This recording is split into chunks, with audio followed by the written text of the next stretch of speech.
الرحمن الرحیم د افغانستان اسلامي امارت د اعلی قدر امیر المؤمنین ملا محمد عمر مجاهد رحمت الله علیه هغه پاته میراث موټران دي چې تقریبا په 2001 کې د لې په کندهار کې پاتې شوي وه او بیا احمد ولي کرزي بیا ولې په خپل کور کې درولې وه تقریبا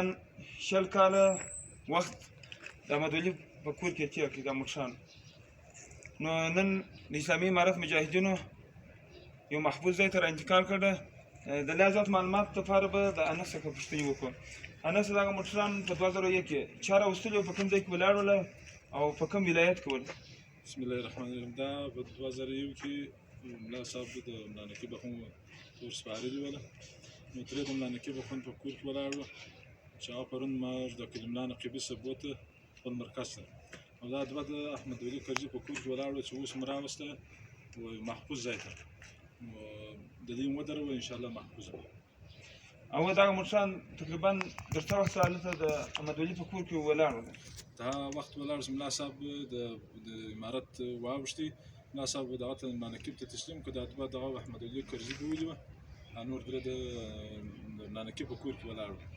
دا 21 کاله کېږي تقریبا او دغه د یوې پوښتنې جواب کله راکړې ګوره دغه یو سرسخته دښمن و د امارت او د ملا صاحب دښمن مثلا د ټولو امارت دښمن و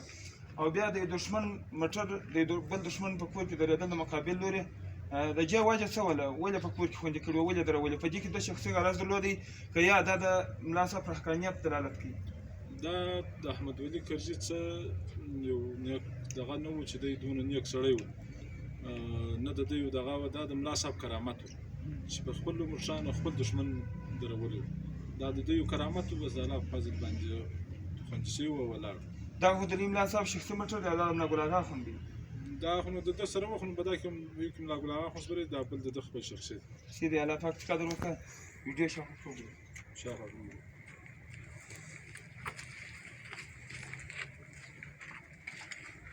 بلا څوک نه کوي